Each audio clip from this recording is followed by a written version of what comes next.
Hello, friends, and welcome to another edition of TXN Sports World. I am your host, Anthony Florio, joined, as always, by good old MF Michael Fletcher. At the rate we're going right now, I really don't know if we're going to have Michael Bullock with us tonight. Um, I would be shocked if we see Michael Bullock tonight. I mean, right now, I you will were. openly admit I don't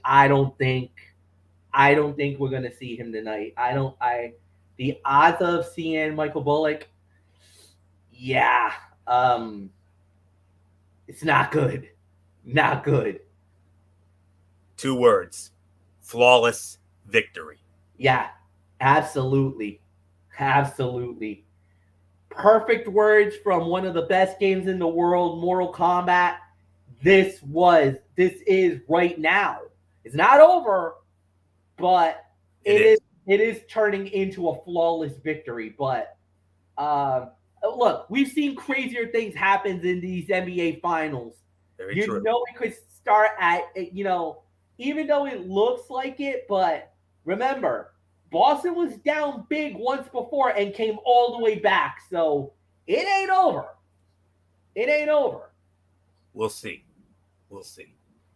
But, but anywho, um, let's get into the content that we have. And boy, howdy, a lot of things have been coming up left and right. I mean, Mm.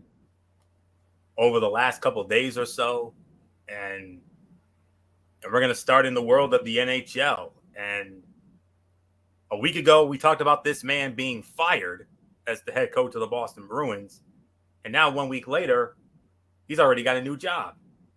Talking about Bruce Cassidy. Bruce Cassidy a week ago was fired as the head coach of the Boston Bruins, and has now been hired as the new head coach of the Vegas Golden Knights. The Vegas Golden Knights hired Bruce Cassidy as their new head coach, the team announced on Tuesday. Cassidy, the longtime Bruin coach who was surprisingly let go by the team last week, replaces the fired Peter DeBoer in Las Vegas. Cassidy was expected to be a hot commodity on the NHL job market, and that proved to be the case. His agreement with the Golden Knights came just over a week after his firing by the Boston Bruins on June 6th. He had coached the Bruins since February of 2017, going 245, 108, and 46, and leading them to the Stanley Cup playoffs in each of his 6 seasons, including a Stanley Cup final appearance in 2019. Boston was eliminated in the first round by the Carolina Hurricanes this season. Vegas fired Peter DeBoer in mid-May after the team stumbled down the stretch and failed to make the Stanley Cup playoffs for the first time since entering the league in the 2017-18 season. He had a record of 98, 50, and 12 in 3 seasons, leading the Golden Knights to the conference finals in 2020 and the semifinal round in 2021. But 2021 and 22 was a different story. The Golden Knights struggled through injuries and salary cap related lineup challenges to finish with a 43, 31, and 8 record with 94 points, missing the playoff cup by 4 points after being a preseason Stanley Cup favorite. They had a late season stretch that saw them get one win in 6 critical games, including a shootout loss at the Dallas Stars that acted as a de facto playoff game. I told you a week ago that I believed that Bruce Cassidy, it wasn't going to be long before he found another job, and sure enough, I was right about this. I mean, say what you want about him, but he is a great coach, and look at all the success he had with the Boston Bruins, and they made the Stanley Cup playoffs every year. 2019, they came within one win of the Stanley Cup, and then was fired on the 6th of this month, and now a week and change later, he's already found work again, and I'm not at all surprised. And with him leading the Vegas Golden Knights, I think he can most certainly get the Vegas Golden Knights back to the playoffs again.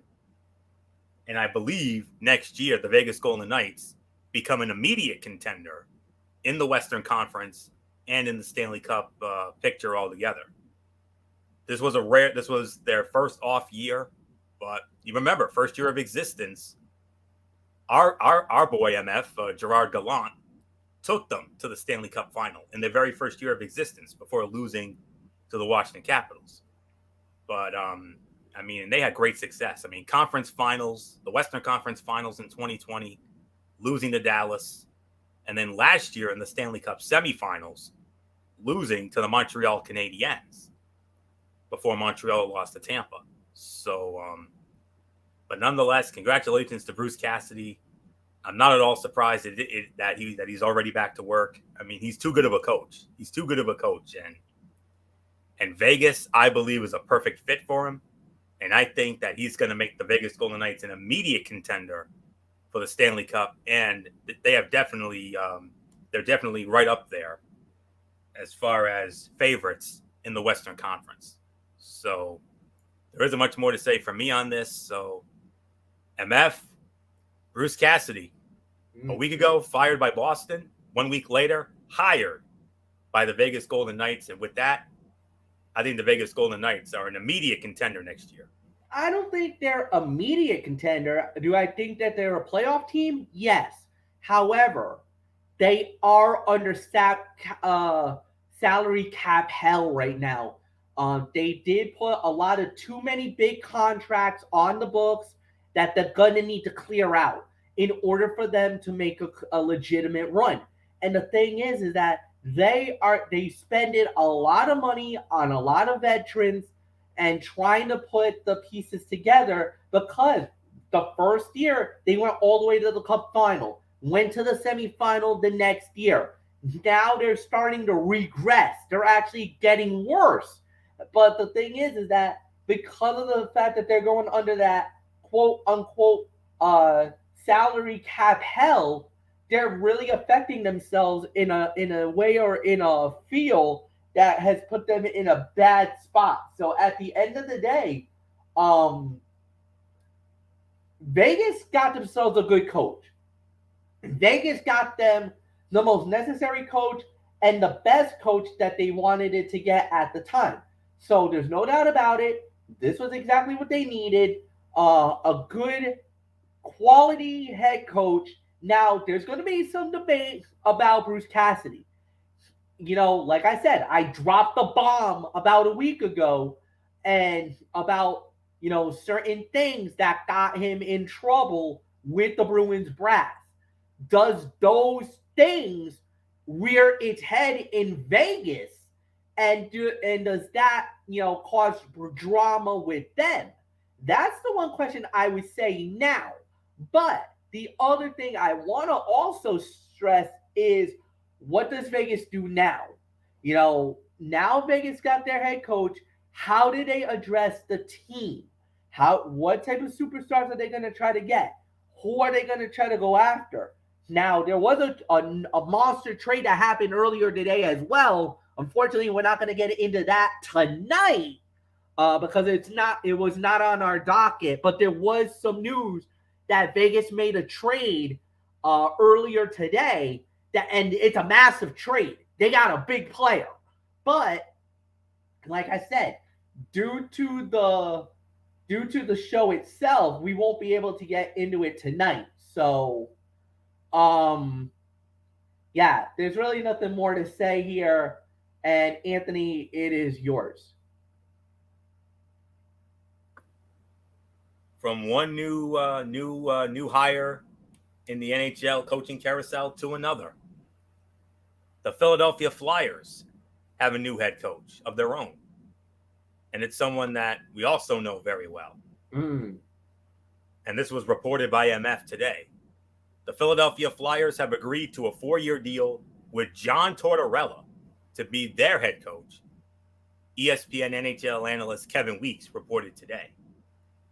Tortorella most recently coached the Columbus Blue Jackets for 6 seasons before the team announced after last season that he would not return. So I'll run down the rest of the stuff in just a moment when it comes to me. But MF, I mean, you and I know John Tortorella very well because you remember he was one time the head coach of our team, the New York Rangers. Actually, he was the head coach of the team when they made the run to the Cup, if I remember correctly. Or I could be wrong. No, if you're talking about the team that went to the finals in 14, that was Alain Vigneault. That was Alain Vigneault, yeah. Alain Vigneault was the one. But this will be the fifth different team that he's coached. I mean, he started with the Tampa Bay Lightning, we all know. Led them to their first Stanley Cup in 2004. Then he also served as the head coach of the New York Rangers, also the Vancouver Canucks, the Columbus Blue Jackets, obviously. And now he's back at work, and John Tortorella, now the new head coach of the Philadelphia Flyers. So, MF, I think if there's any coach that can get the Philadelphia Flyers possibly back in playoff contention, I think this is the guy to do it. Without a doubt. I mean, but the thing is, will the Flyers embrace the style of Tortorella? Tortorella is a very tough coach to work with. And the thing is that his style, he demands a lot from his players. Are you willing to grind it out? Are you willing to get into that nastiness, the bully hockey that has been exhibited many years by the Tampa Bay Lightning? And that's kind of where that quote unquote bully hockey started. It was Tortorella when they won the Stanley Cup the first time around, all that years ago. That kind of was their ammo, what brought them to the dance. And Tampa has always continued that style with John Cooper, and that's why they've been so successful, winning cups year in and year out. Now here they are, now with Philly, and this is a very tough town to work with in Philadelphia. You know they want the now. They're waiting for a championship. They haven't won a title since literally the 1970s. 75. In 75. So, they're looking now more than ever to try to win a cup. And the thing is that their style, you know, that Broad Street bully style of Philadelphia, they're going to need to bring that back. Tortorella is the perfect coach. Now they got to put some players around them and teach some of the young guys right away, get some of the veterans to buy into a system. But the problem is, Anthony, is that division, the Metro, is so hard right now. It's going to take a few years before Philly starts to realize the true nature. Because think about this. Carolina is right now a Stanley Cup contender. The New York Rangers are a Stanley Cup contender. You can't sleep on Pittsburgh. You can't sleep on Washington. I think the Islanders had a bad year, but they could turn it around next season. So that's already 5 teams I already talked about. One other team you want excuse me, I'm having a coughing spell. One other team you want to keep a close eye on is his former team, Columbus. What do they do? So, yeah, there's really nothing more to add here, Anthony. So, with that said, it's yours. Yeah. Under Tortorella, the Columbus Blue Jackets finished with a record of 227, 166, and 54, making him the winningest coach in franchise history, and qualified for the Stanley Cup playoffs in 4 of his 6 seasons. They failed to advance past the first round each time, except for 2019, when Columbus pulled off, without a doubt, the biggest upset in Stanley Cup playoff history, when they swept the top-seeded and record-setting Tampa Bay Lightning in an opening round shocker. Tortorella has also coached the Tampa Bay Lightning, with whom he won a Stanley Cup in 2004, the New York Rangers, as well as the Vancouver Canucks, and is also a 2-time winner of the prestigious Jack Adams Award as the NHL's top coach. The Flyers fired head coach Alain Vigneault on December 6th of 21, amid an 8-11-4 start to the season that included an 8-game losing streak. Mike Yeo was named interim coach, going 17-36-7 behind the bench as Philadelphia failed to make the Stanley Cup playoffs for a second straight season. After the season, general manager Chuck Fletcher announced that Yeo would not return as the team's head coach in next season.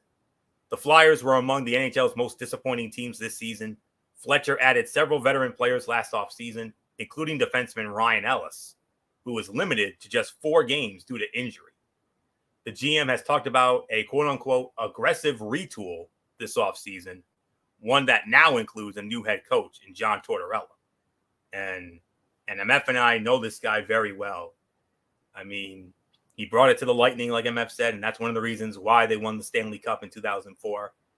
Had a few great years with the New York Rangers, including that very memorable 2012 season when the New York Rangers went all the way to the Eastern Conference Finals before losing in 6 games to the New Jersey Devils. And didn't do much in Vancouver, but then in Columbus, had some great years in Columbus. Of course, we'll never forget 2019.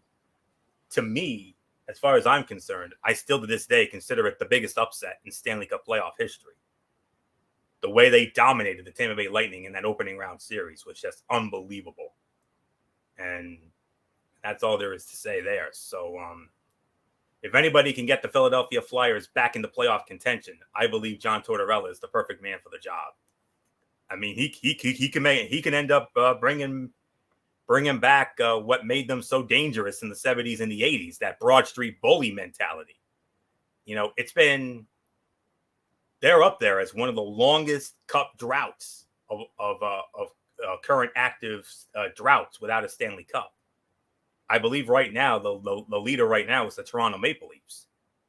1967, the last time they won the Stanley Cup. 55 years. It'll be 56 years next year. Next year will mark 48 years for the Philadelphia Flyers. They have not won a Stanley Cup since 1975, when they won back-to-back cups to go with the one they won in 74, when they beat the Boston Bruins in 74, and then they beat the Buffalo Sabres in 75. They haven't been to the finals since 2010, when they went on that magical run before they lost to Matt Ward and his Chicago Blackhawks. So that's all there is to say on that. So a great hire, John Tortorella. And, we'll have to wait and see what happens. So with that, let's get into some very exciting news that came out, I believe, just yesterday. The 2023 Army Navy college football game. We all know the Army Navy football game is, without question, the most prestigious in college football.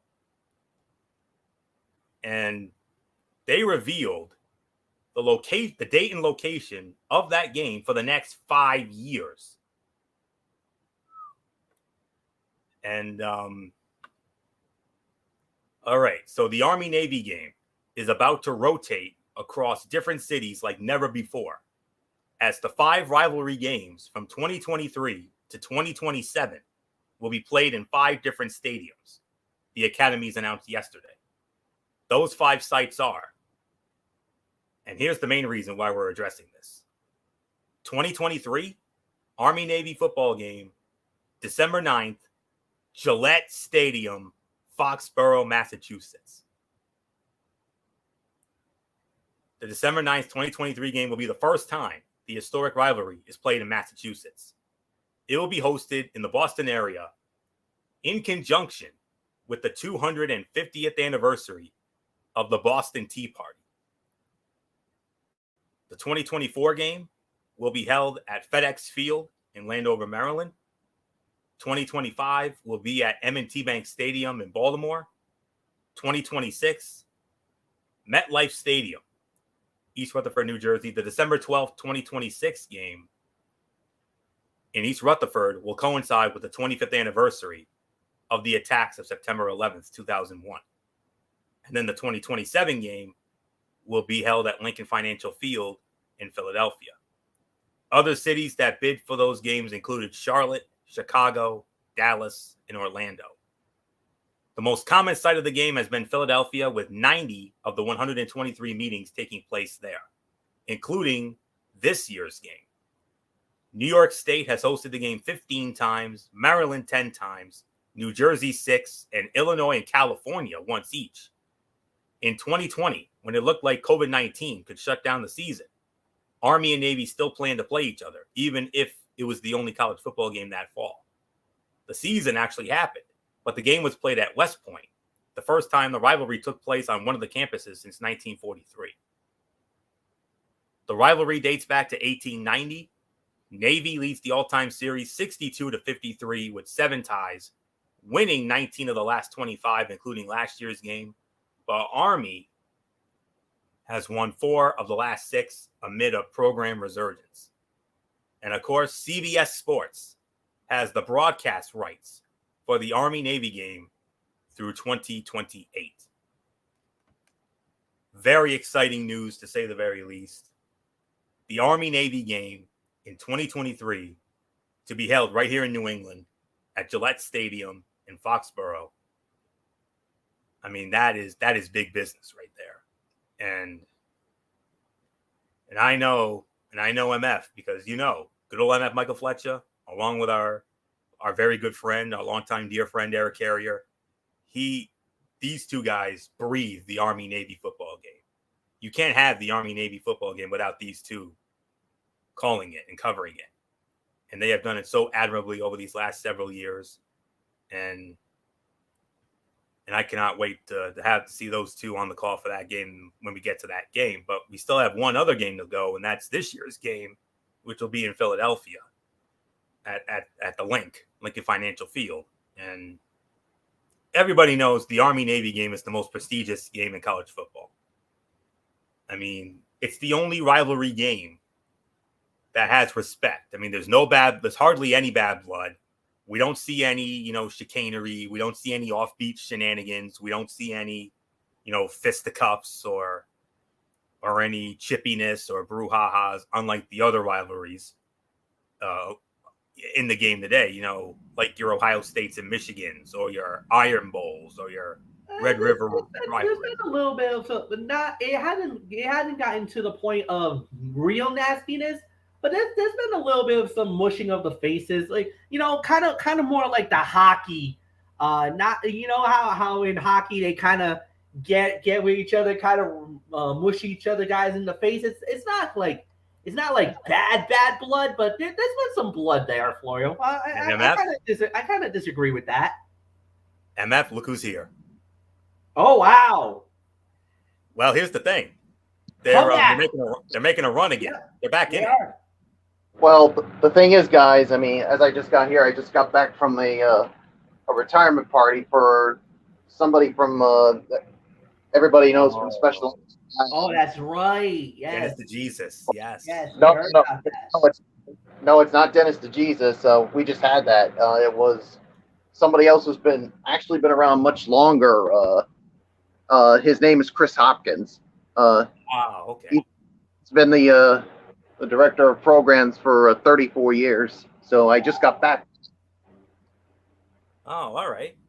So, and we do have an update from the NBA Finals while we have a moment.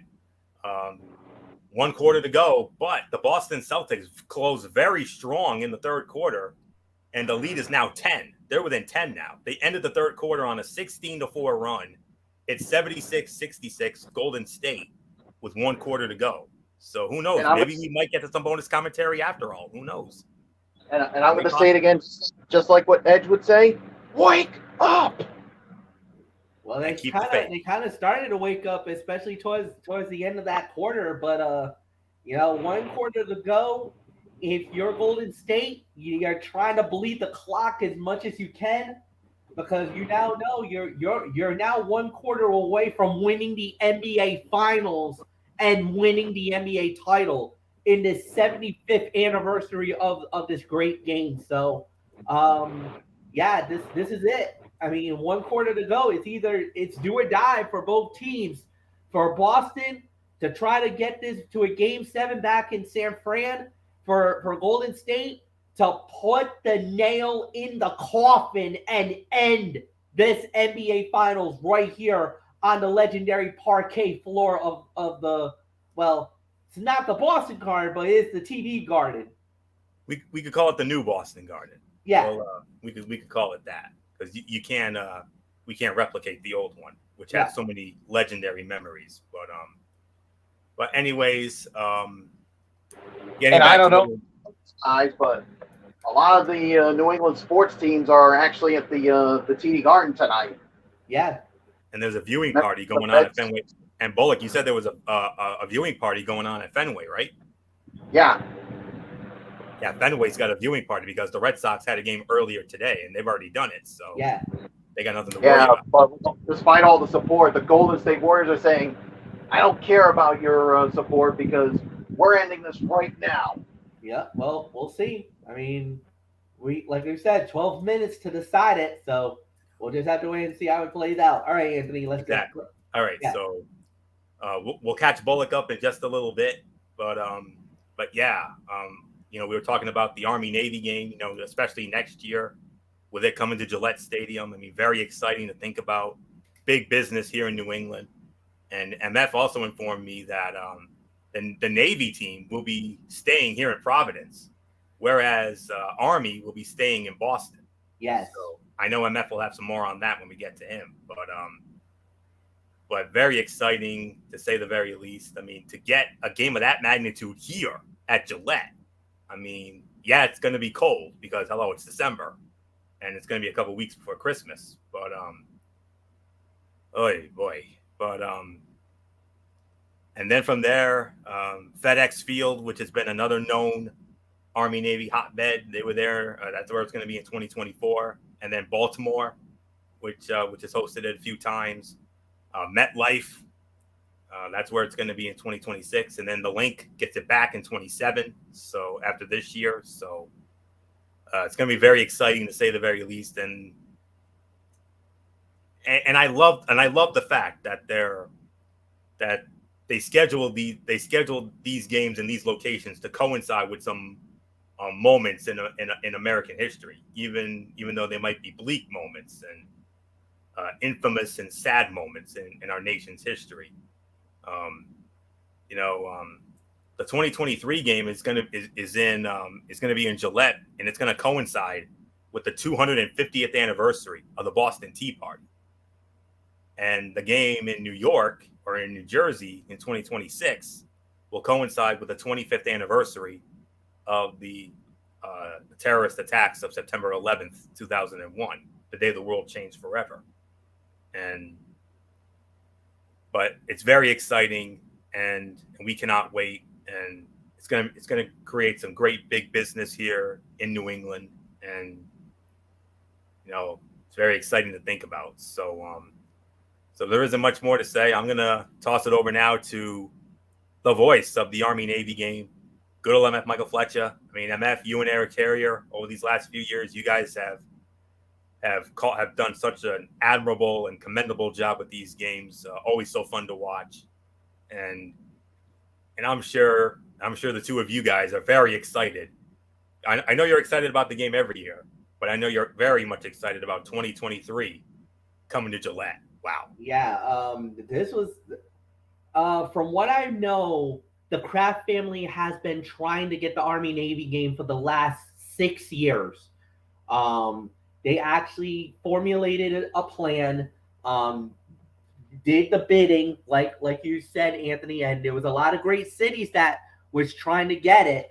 But once they did the bidding for it to try to get the Army-Navy game, and the Kraft family, Robert Kraft, Jonathan Kraft, they were trying so hard to get this game because of the fact that they know what this means. They know what getting the legendary America's game, to play that game, to play that event, for that game to be played on their stadium, where this would have been one of the biggest events. Like we said, it's one of the biggest games on the college football calendar, and for that game to happen here, I mean, it's an incredible moment for the city of Boston, for the city of Providence, because they're going to be benefiting from this, and just the mere fact that they're going to get the Army-Navy game, and for this game to be played at Gillette, I mean, it's going to be so awesome. From what I've been told, 3,000 midshipmen of the Navy will be in Providence, Rhode Island, and consequently, 3,000 of the Army will be cooped in Boston. This was one of the biggest announcements that they had going in. Um, Obviously, they will be doing their tradition, a lot of the traditions that we normally see during the Army Navy game will happen on that field, from the line drill where Army and Navy will walk into the stadium to the basically the military guard and everything else. When the players come out on the field with the Apache helicopters, the Blue Angels, of course, the invocation, which is the highlight for Anthony Florio, the traditional, and the national anthem, which is always one of the most popular things from the Army Navy game, by the combined forces of the Army and the Navy Glee clubs singing it during that game as well. And then, of course, the game itself, the biggest game of the year, Army versus Navy. The excitement is real, and it's going to be. And then at the end of the game, hopefully we will literally get to witness this as it happens, and that would be um, who gets to sing second of their alma maters. Will Army force Navy to sing first, or will Navy force Army to sing first? And then, of course, the greatness and the tradition of one of the great games in college football, the pageantry, the pomp and circumstances that always comes with Army Navy, and we're going to get to live that at Foxborough in Gillette 1 year from now. Of course, this upcoming year is going to be in Philly. Always excited to go back to Philadelphia. But yeah, if there's one event that gets us going as Army Navy, and to know that it's going to literally be in our own backyard, we're about 90 minutes, almost close to 2 hours from where we live. I mean, it's a pinch me moment. It's a bucket list moment. I'm hoping, pray that the weather is a little decent. I know it's cold. I know it's December, but dude, what I would give to go to Gillette for Army versus Navy. I know. Oh, come on. Right? Yeah. I mean, just to go to that, I mean, that's a bucket list moment. That's a bucket list game. Of course. I mean, I think we legitimately should at least try, make an effort to do Army Navy. We should. I'm putting it out there right now, fellas. What do you say? At least try to do it. I would love to. I mean, it would. I've never been to Gillette Stadium. The closest I've been to Gillette Stadium, Christmas, right around Christmas time, 2010, when Diane, you remember Diane, right, MF? Yes. My godmother, she took me to that area. We just never went inside Gillette Stadium. I was on the outside of it.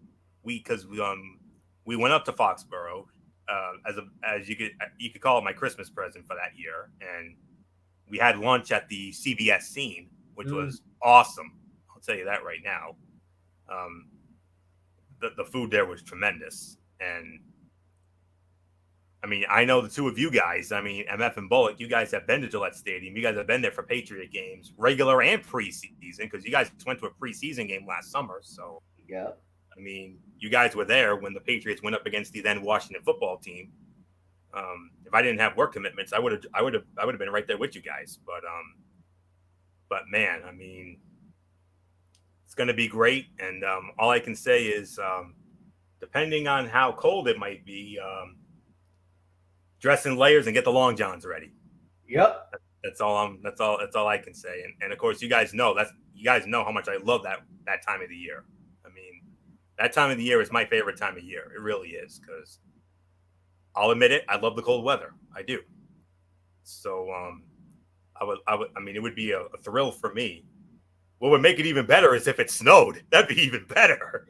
I mean, it's possible that time of the year. I mean, yeah, it could.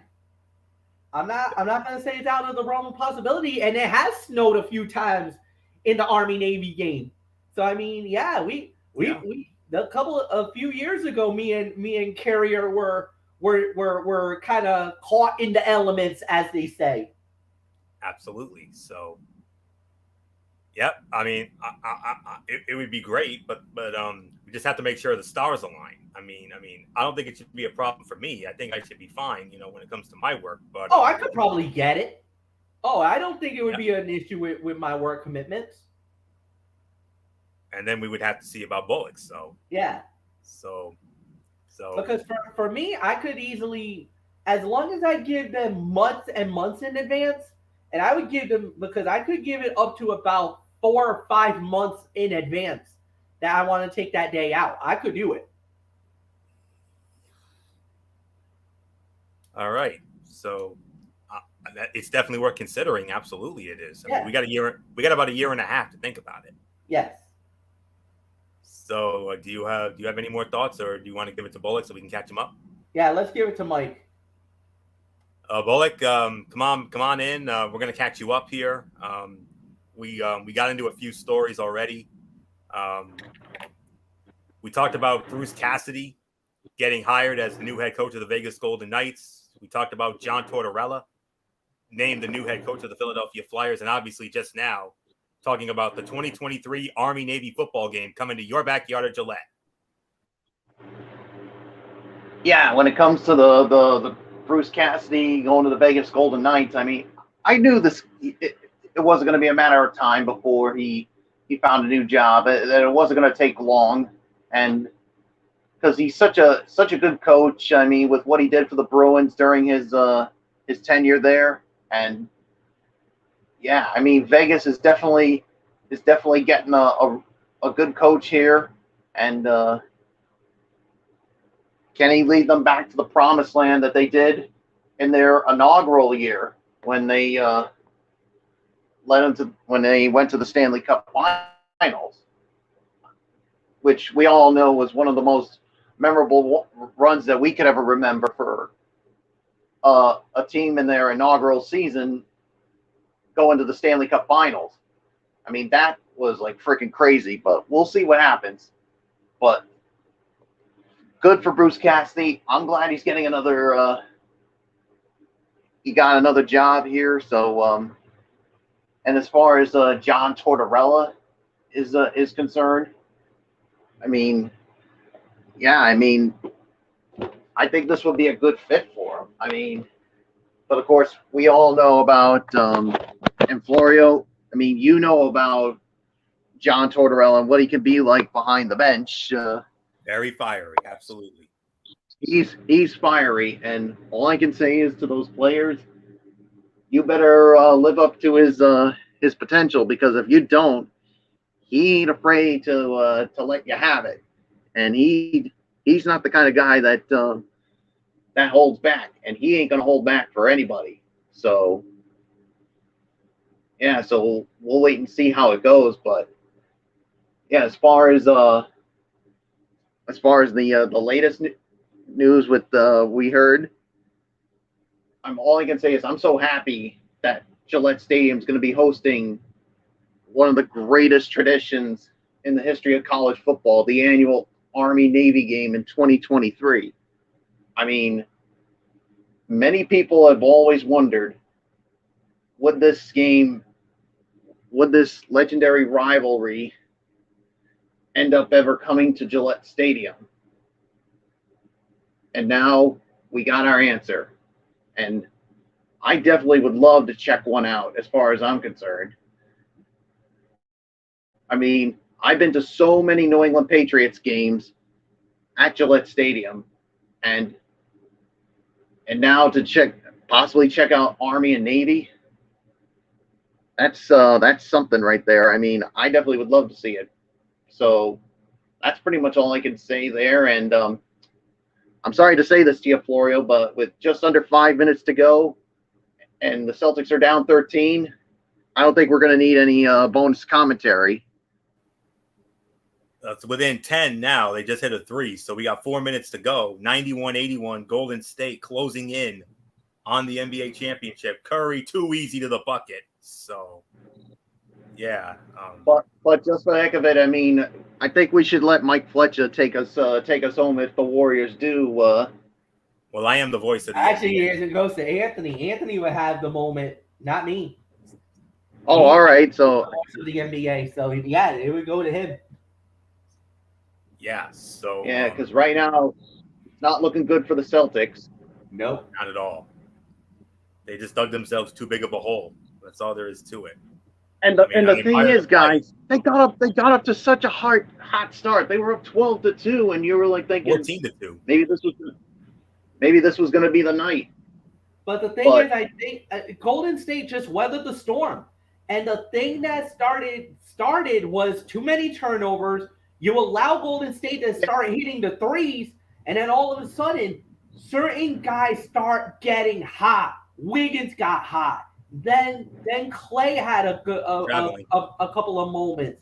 Then Curry started hitting threes. When Curry started hitting, that was it. I think that's Steph Curry's way of saying, you know what, enough of this Boston Celtics dream season. We're ending it right now. Because this is a cold, hard dose of reality, not just to the Celtics, but to all of the NBA. We're back, and we're back big time.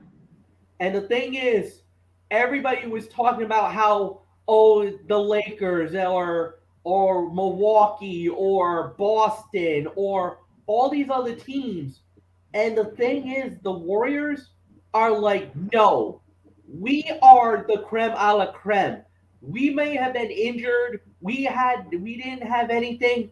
But what they've now proven is that they are a dynasty. 4 championships in less than 10 years. They're about to win their 4th NBA title. I mean, this is levels, and I'm going to say this.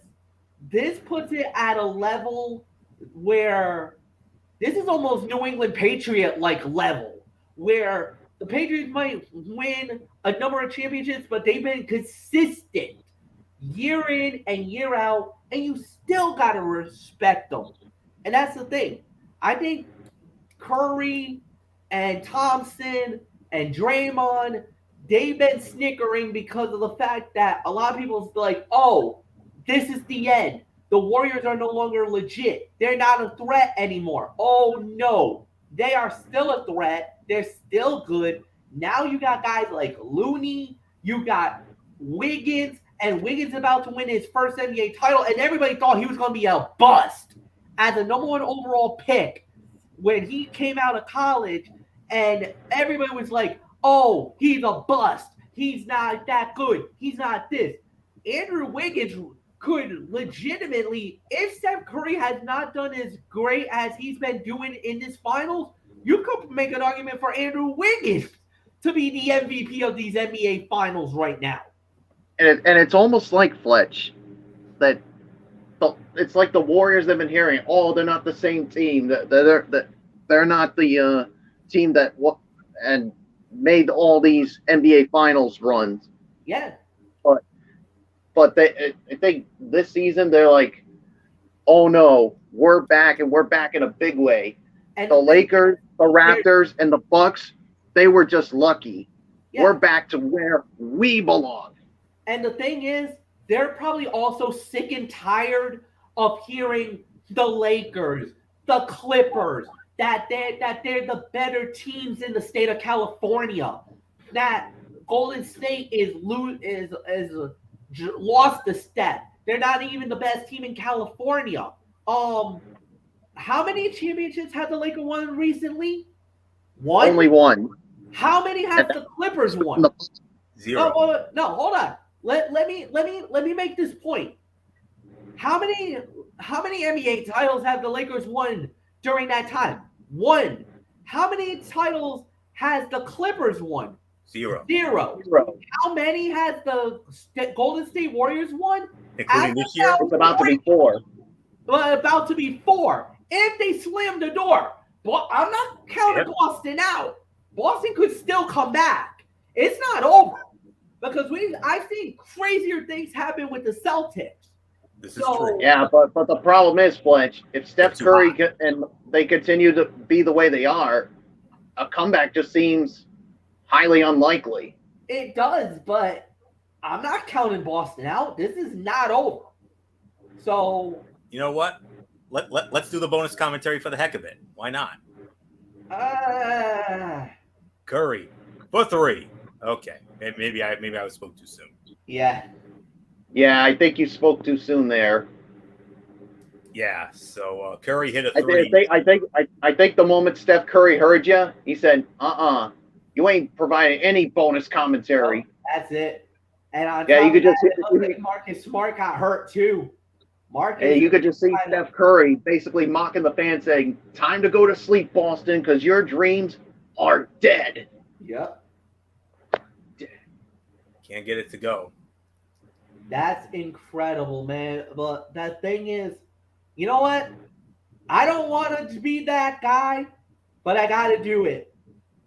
This is going to be the 3rd consecutive time that a championship is going to be won in the TD Garden by the road team.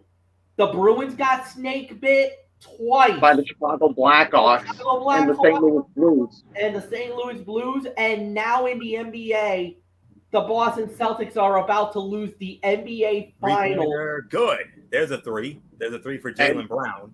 So and you know what? And you know what?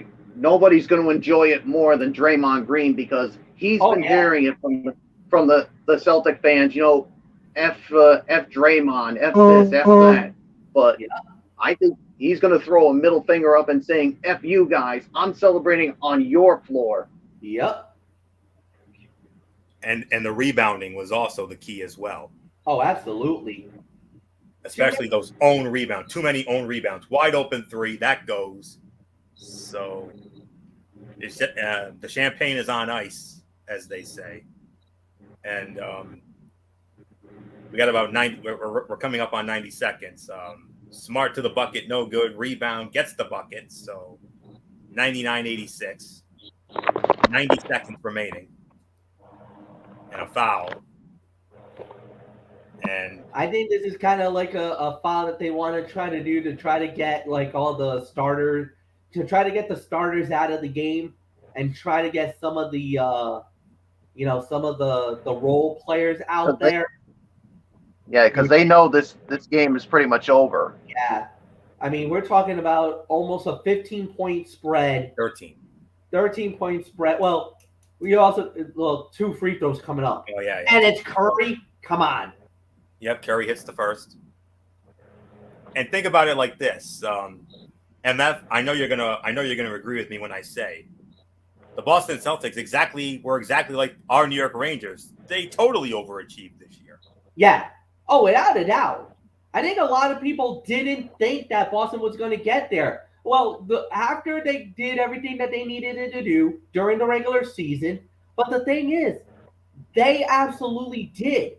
They went in, took out Brooklyn that many people thought was going to come out of the East after Brooklyn had a lackluster season, then took out the NBA World Champions?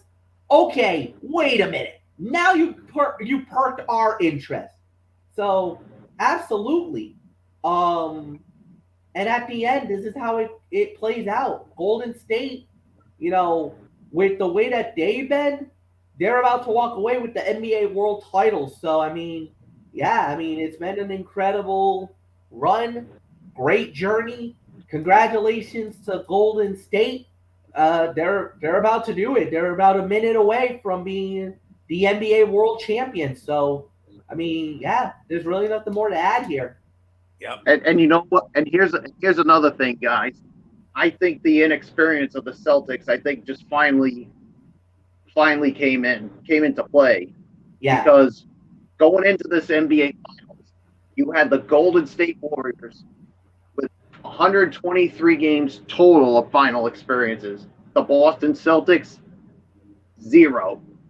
Yeah. You had players with finals experience, and I just had this bad feeling that eventually it was going to catch up with the Celtics, and it's catching up to them right now. And you see the reserves getting ready to come in.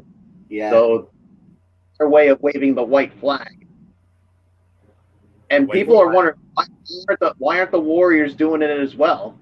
They'll wait. It's gonna happen. They'll bring out I would probably say now we'll probably expect and see listen to the standing ovation for the starters one last time. Yep. Yeah, Jason Tatum and Al Horford to the bench. Jaylen Brown is at the free throw line. He hits the first free throw. He hits them both. So 101-90. And you can just see Jason Tatum, his head down. He knows that he feels like he let him down. Yeah. And the thing is that there's going to be a lot of media scrutiny about that now. And the thing is, it's going to be because of the fact that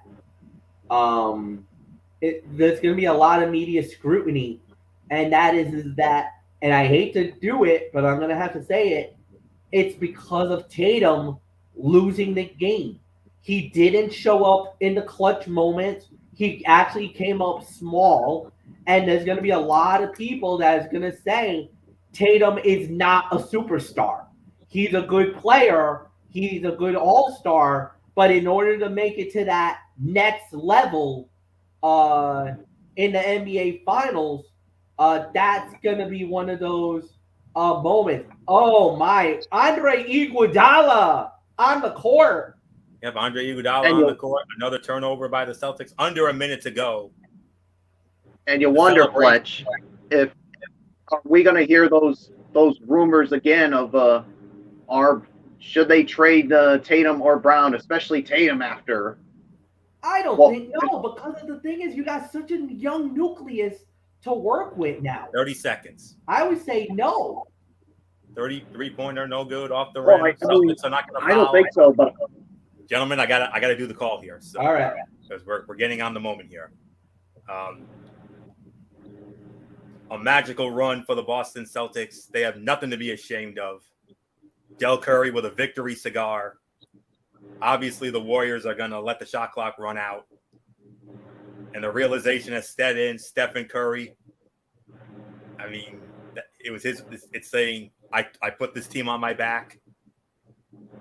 After losing to the Toronto Raptors in 2019, a hard times year in 2020, being in the play-in round in 2021, for the first time in 4 years, and for the fourth time in 8 years, the Golden State Warriors are back on the throne. The Golden State Warriors are once again NBA champions.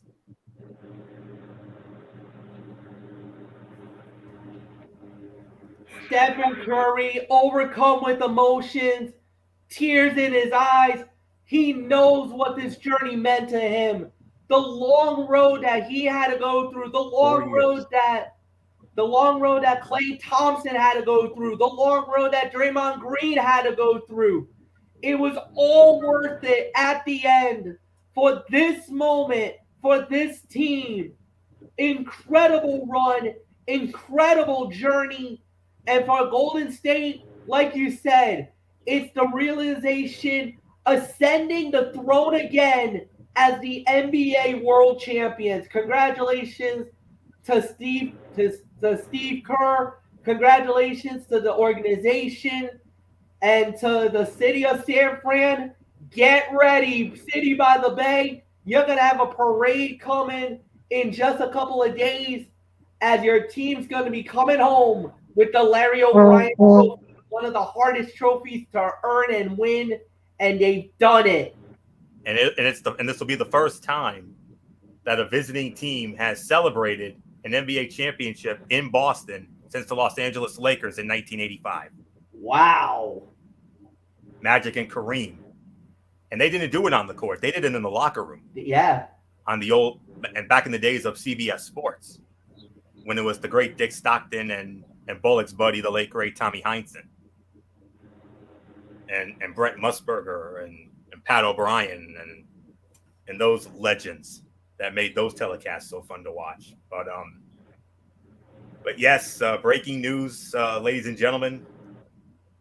The final score 103-90. The Golden State Warriors are back on top. For the first time since 2018, the Golden State Warriors are once again NBA champions. And for the Boston Celtics, the only thing I can say is you guys have absolutely nothing to be ashamed of. Just like with the New York Rangers of myself and MF. You guys totally overachieved. That's all there is to say. And we're gonna have plenty more on that in the Celtics chat. So but right now let's try to reel it in here and get back to the rest of our docket here. So I believe Bullock was all set with the Army Navy stories. So with that, I'm gonna turn it over to good old MF Michael Fletcher, because MF, I understand you wanted to get into some news about the 2026 FIFA World Cup, as you are the voice of the World Cup. So yes, indeed. What do you got? Well, earlier today, in a very special presentation that went down, the FIFA World Cup in 2026, it's going to be in 3 countries, guys. It's what they call the United Bid. It's going to be in Canada, the United States, and in Mexico. Now, the way that it's going to be designed is that for the first time ever, the FIFA World Cup will have 48 teams. 48. 80 matches will be distributed between the USA, Mexico, and Canada. Canada will get 10. Mexico will get 10. The remaining 60 will be in the United States, with the quarterfinals, the semifinal, and the World Cup final held in the United States. Now, the big announcement is that a lot of these arenas or venues that they're going to be playing in at the World Cup are the most recognizable names. And this is why I wanted you guys to jump in, just for the mere fact. So, the way that they broke it down is that they divided it into 3 levels: West, Central, and East. But I'm not going to do it that way. I'm going to give you it via country. So, we're going to start in Mexico. It's going to be at the Estadio Akron, which is going to be at in Guadalajara, Mexico. Then we got Estadio BBVA, which is going to be in Monterrey. Oh, by the way, that was actually where Tripomania Monterrey went down, in that stadium. So the World Cup will be in that stadium. And then the third, Anthony, Estadio Azteca, Mexico City, Mexico. Wow. Yes. Estadio Azteca is going to get World Cup matches, and it's going to make history because the Estadio Azteca will be the first place in World Cup history to have the World Cup matches in that stadium in 3 different World Cup venues. Now, for Canada, it's going to be at the BC Place in Vancouver, and that also was the home of a Heritage Festival game. The NHL Heritage game was in that stadium, and it was also the home of the Women's World Cup final that was in 2015 when it was in Canada. The other location will be in Toronto at the BMF Field, and they're going to be making history because they never actually played any World Cup matches in the Women's World Cup. It was never in Toronto for the first time ever, the World Cup will be in Toronto. First time ever. All right. Now, for the United States, here we go. Gentlemen, every single announcement I'm about to say is all NFL stadiums. Starting off, Arlington, Texas, AT&T Stadium. The second one, the Mercedes-Benz Stadium, Atlanta, Georgia. The third one, MetLife Stadium, East Rutherford, New Jersey. The fourth one, NRG Stadium in Houston, Texas. The fifth, SoFi Stadium in Inglewood, California. However, they're calling it for Los Angeles. The sixth, Kansas City Arrowhead Stadium. The seventh, Hard Rock Stadium, Miami, Florida.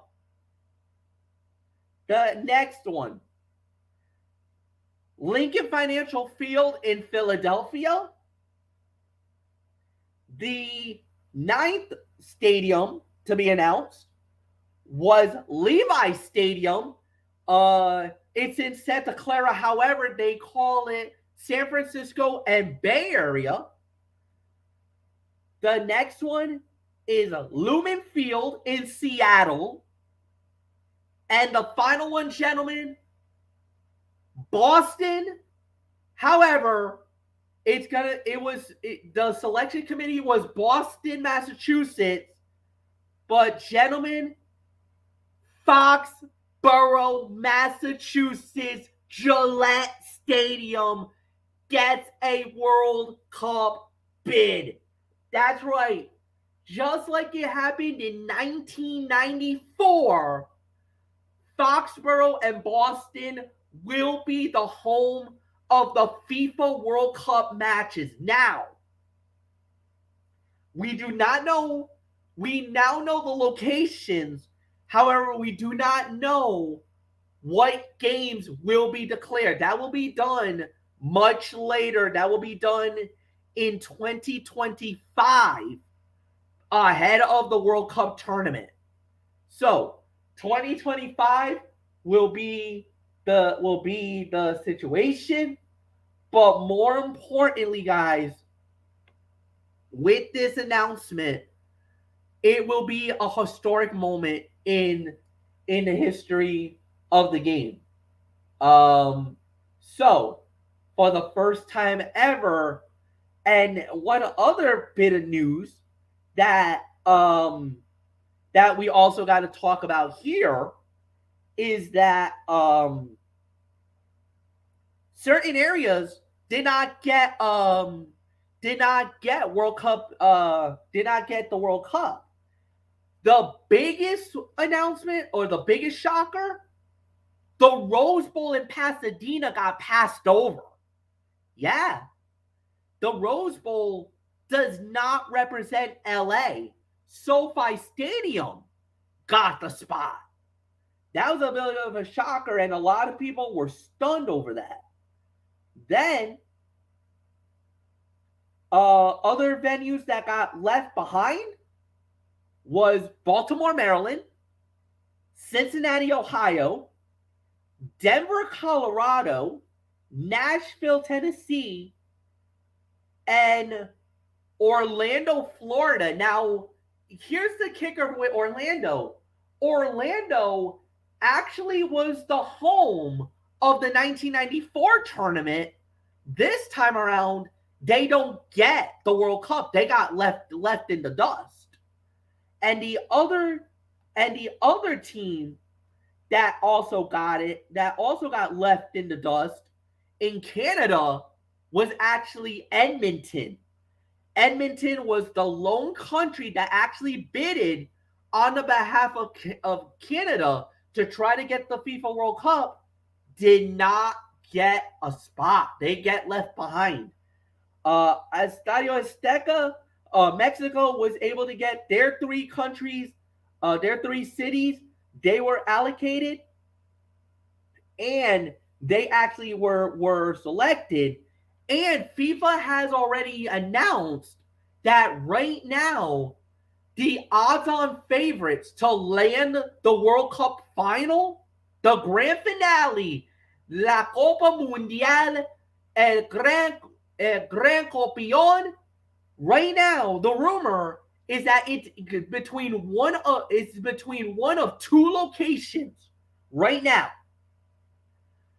MetLife Stadium in New York and New Jersey, and SoFi Stadium representing Los Angeles, California, and more importantly, Inglewood, California. But I think right now the odds-on favorite would probably be New York, because LA had the final in 1994 when they did the World Cup finale. The final was held at the Rose Bowl in Pasadena. That was in LA at the time. So I kind of believe FIFA will probably give New York the rub and give them the NBA the finals here. So with that said, Anthony, there's just so much that needs to be done down the line. But oh my goodness, some of the biggest announcements today, and with Miguel Infantino, with the guys from Fox. Oh, by the way, just so you let you fine folks know, Fox is the official broadcast partner of the 2026 FIFA World Cup. So Fox will be hosting the World Cup when they get it. It is incredible. It's going to be exciting. There's really nothing more to add. So Anthony Florio, it is all yours. Give me your thoughts. Think about this. You're talking about Kansas City, Atlanta, Seattle. What do they all have in common? NFL. Not only that, loudest the loudest stadiums in the United States. I mean, and with passionate soccer fans from all over the world possibly coming in, especially those crazy Euros. Oh. Not only that, but you're going to be getting, this is why the United States and the United Bid wanted this, because the World Cup is going to bring billions of dollars to the economy in Mexico, in Canada, and especially in the United States. They are projecting possibly 1 billion people to come to this country and to the surrounding countries to watch the World Cup. And an estimated 5 billion people could be watching the FIFA World Cup. 1 billion alone for the World Cup final. That's very exciting. And so, yeah, I mean, who are you going to be working with the World Cup? Who's your Eric Carrier? Oh, okay. It's me and Eric. Me and Eric will be working the World Cup. This is going to be the first time me and Eric are going to be working together in the FIFA World Cup. Yeah. Because for a number of years it was me and another individual, but yeah, this is going to be my first World Cup without him. Eric Carrier is going to be manning the coverage with me for this World Cup. Yep, and I'm sure that's going to go for this year's upcoming World Cup 2022. Yes, it will. In Qatar. Yes. Yeah. So However, because of my NFL commitment, I will not be going to Qatar. I will be staying in the United States we're just going to have to be doing it in our TXN studios, all the World Cup matches. Oh, gotcha. All right. Yeah. So, yeah, because that just hit me earlier. I was like, how's that going to work? Because that's when we do NFL. So. Yep. Nope. I will be working it at the TXN studios. We're not leaving the country. We're staying where we are. So while we're doing the NFL coverage, those games will be done at that point. And then, like I said, there will be certain games that I might have that we'll have our hands on, but it will not be interfering with any of the NFL coverage. So yeah. Okay. All right. So there you have it. So very, very exciting announcement to say the very least. And so with that being said, let's get now into the first half of our double main event, which is our preview of the 2022 Stanley Cup Finals. The Eastern Conference champion, the 3-time defending Eastern Conference champion, Tampa Bay Lightning, squaring off against the Colorado Avalanche. Game 1 was last night, and all I can say is if you didn't see the game, let me tell you, screaming Michael Fletcher was out in full force. Let me tell you. Boy, howdy. I mean, MF brought it last night, let me tell you. And if we get more games like we get last night, this could go down as one of the greatest Stanley Cup finals of all time. So that's all there is to say on that. So here's how they got there. Of course, the Tampa Bay Lightning in the first round, a 7-game series win over the Toronto Maple Leafs. In the second round, a clean 4-game sweep of the President's Trophy winning Florida Panthers. And then in the conference finals, came back from 2-0 down and won the next 4 in a row to defeat the New York Rangers to get back here for the 3rd year in a row. For the Colorado Avalanche, a clean 4-game sweep of their own in the first round over the Nashville Predators. Second round, a 6-game series win over the St. Louis Blues. And then in the Western Conference Finals, a clean 4-game sweep of the Edmonton Oilers, including an epic comeback in Game 4 to win the series. And then last night in Game 1, the Colorado Avalanche knocking off the Tampa Bay Lightning 4-3 in sudden death overtime. Andrei Burakovsky with the game winner in overtime, 1 minute and 23 seconds into sudden death overtime to give the Colorado Avalanche a 1-0 series lead. Game 2 will be right back in Denver on Saturday night. All games, by the way, will be at 8 o'clock and will all be on ABC. Game 2 will be Saturday night in Denver at Ball Arena. Game 3 will be, as the series will shift to Amalie Arena in Tampa. Game 3 will be on Monday night. Game 4, also in Tampa, on Wednesday night. If a Game 5 is needed, it will be next Friday, June 24th. If a Game 6 is needed, it will be on Sunday, June 26th. And if a winner-take-all Game 7 in the Stanley Cup Finals is needed, it will be in Colorado on Tuesday, June 28th. So, by the way, if Game 5 is necessary, that will be in Denver. If a Game 6 is necessary, that will be in Tampa. And if a Game 7 is needed, it will be in Denver. So, just wanted to get that squared away. Now let's get into it. It's the final we've all been waiting for. The league's most exciting team and the back-to-back champions are the last 2 teams standing as the Colorado Avalanche and the Tampa Bay Lightning meet in the 2022 Stanley Cup Finals. The Avalanche entered this season as the favorites to win the Stanley Cup.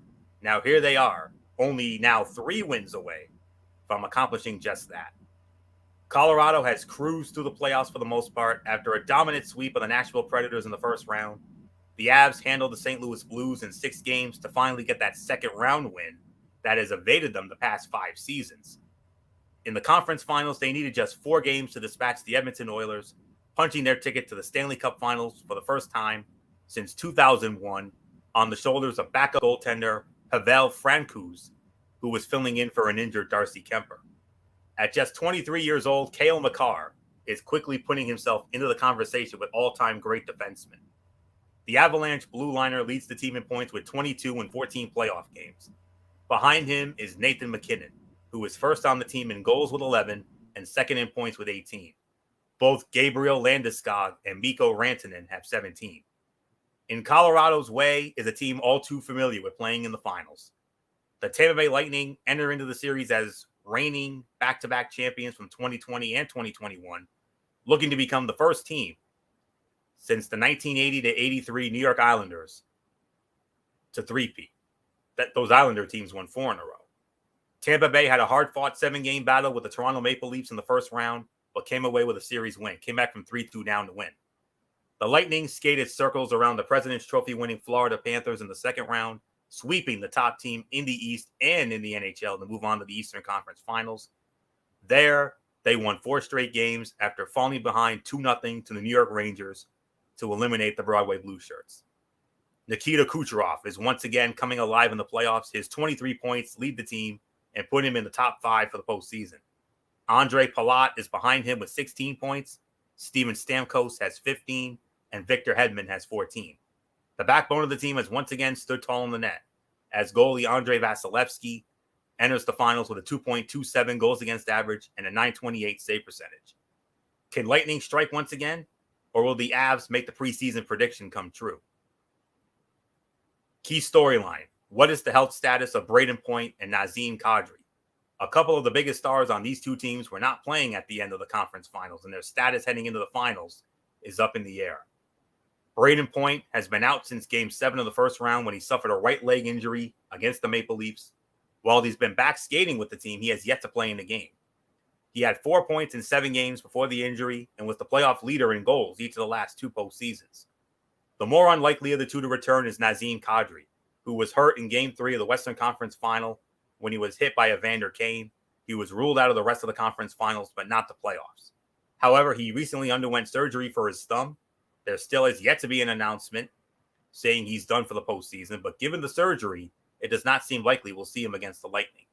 Kadri had been sensational in these playoffs, with 6 goals and 8 assists in 13 games.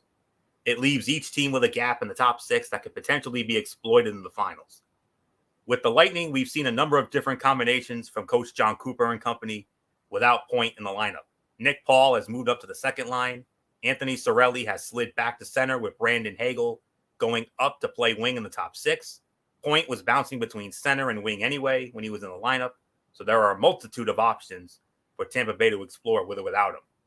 With Kadri out in Game 4, Coach Jared Bednar elected to slide Rantanen into center and play down the middle on the second line, flanked by Arturi Lekonen and Andrei Burakovsky. Whether or not he sticks with that, he'll have to see. JT Comfer or Alex Newhook could be options to fill in that center role on the second line, and Rantanen could move back up to right wing on the first line. Either way, the potential absence of both Point and Kadri in this series could have serious ramifications. The Lightning have been able to advance in 2 rounds without Point, but his absence has been obvious at times. We've only seen the Avs play 1 full game without Kadri in the lineup, and while they will have had plenty of time to adjust during practice, game situations are entirely different, and in the finals, you can't afford to give up a game. Colorado has been far and above the most dominant team during the playoffs. Through 3 rounds, they only lost 2 games and averaged 4.64 goals a game while giving up 2.86. While Tampa Bay has been better defensively, allowing 2.5 goals a game, they are averaging a goal and a half less than the Avs, producing at a clip of 3.13. With that said, there are 2 things that will decide this series. The first one is an old cliche: defense wins championships. There have been times where the Avs defense has been problematic, like in games 1 and 4 against the Edmonton Oilers. There is no such scenario where the Avalanche can give up 5 to 6 goals a game and expect to still beat the Tampa Bay Lightning, because Tampa's defense is a heck of a lot better than Edmonton's, and Vasilevsky is by far the best goalie they will have seen during these playoffs. The Lightning just have an ability that when they go up a goal or 2, they know how to switch gears and shut it down in their own zone. They get it over the red line and dump it in on offense and lock things down on defense. Tampa proved it can handle a coast-to-coast team when it held Florida's high-flying offense to 3 goals in 4 games. They faced a similar test with the Avs. The second is health. I think the absence of Kadri is going to be monumental. There's such a little chance to get him back, and even if so, there is no way he'll be 100%. It's regrettable that the Avs season comes down to the result of a dirty play, but I just don't see the Avalanche's top 6 being the same without Kadri. yes, Colorado may have won game 1 last night, but I believe Tampa Bay makes history and completes the three-peat, especially after how they came back to beat the Rangers. So I'm going to go with the Tampa Bay Lightning to win their 3rd straight Stanley Cup, and I think they do it in 7 games. But would I be surprised if Colorado won the Cup? Absolutely not, because they are that great of a team, and they are the biggest threat to the Tampa Bay Lightning when it comes to these Stanley Cups. They had it easy the last 2 years against, so-so teams, but this will by far be their biggest threat. Colorado's going to give them a hell of a try, but I believe Tampa Bay is going to win this thing ultimately in 7 games. I learned my lesson the hard way. I believed in my New York Rangers so much that I picked them to beat them in the conference final. I picked the Rangers to win that series in 6 or 7 games, but unfortunately Tampa bit me in the ass.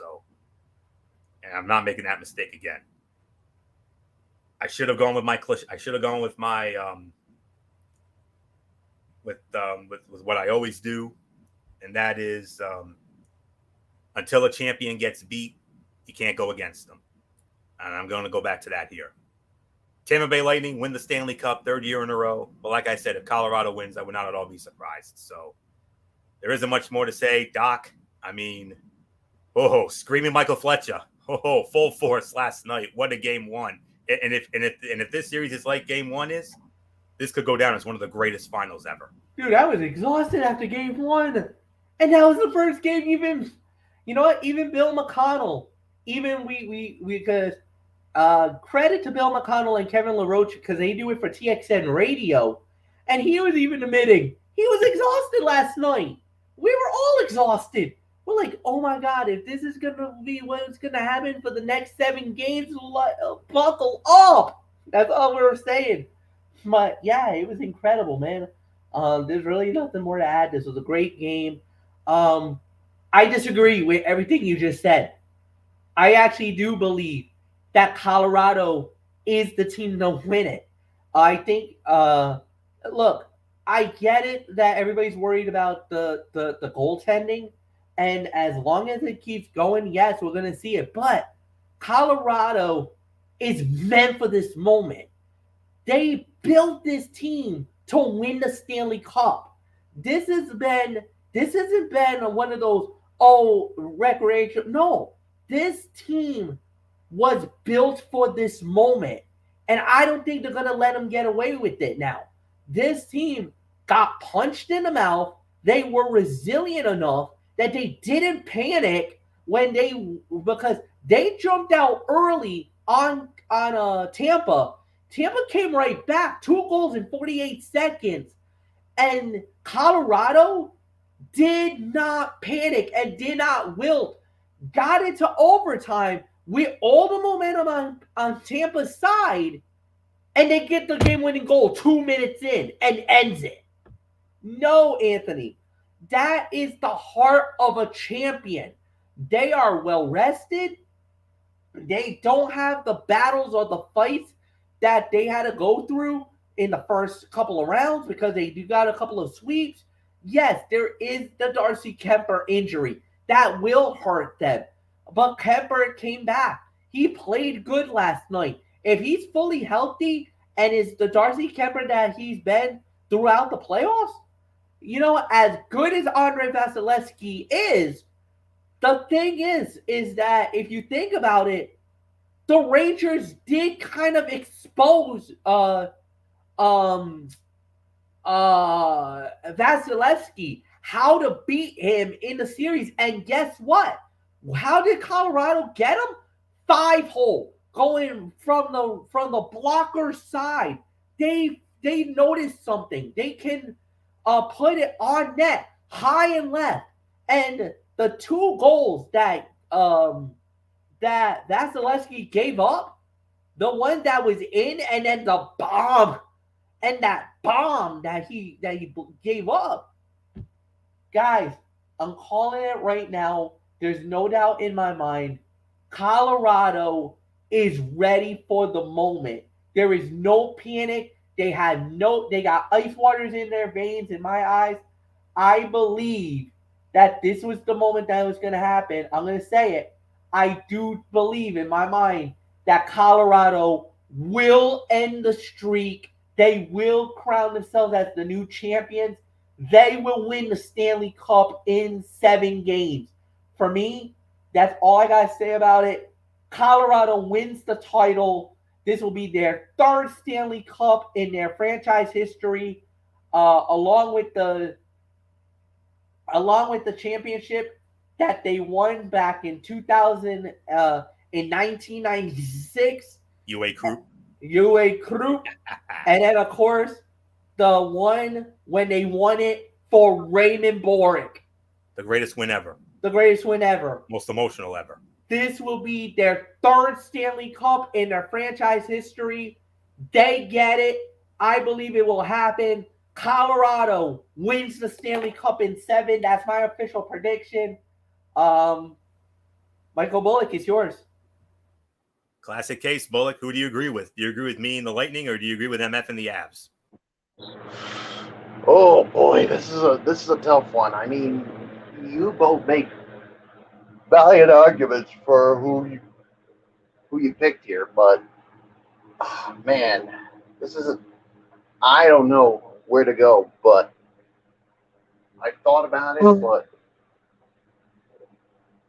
but after thinking of this, I gotta go with Anthony Florio here.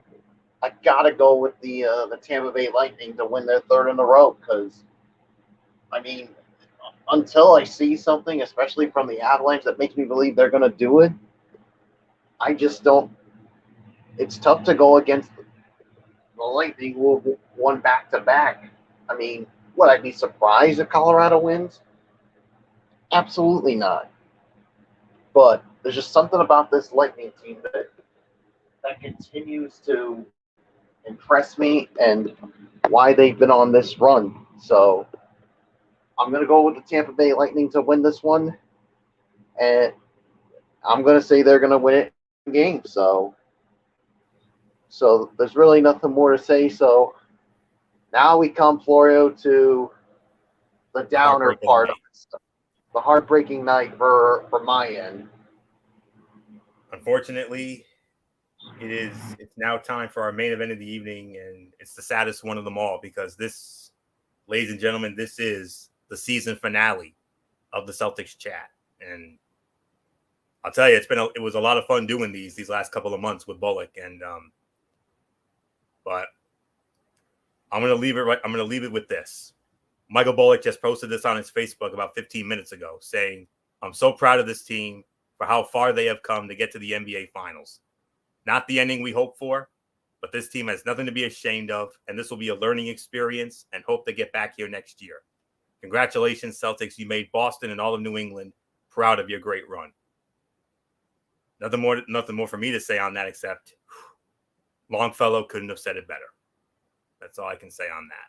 So, but right now we have a job to do, and let's get into it. The season finale of the Celtics chat. If you're joining us late, unfortunately, Celtics fans, this magical playoff run has unfortunately come to a screeching halt.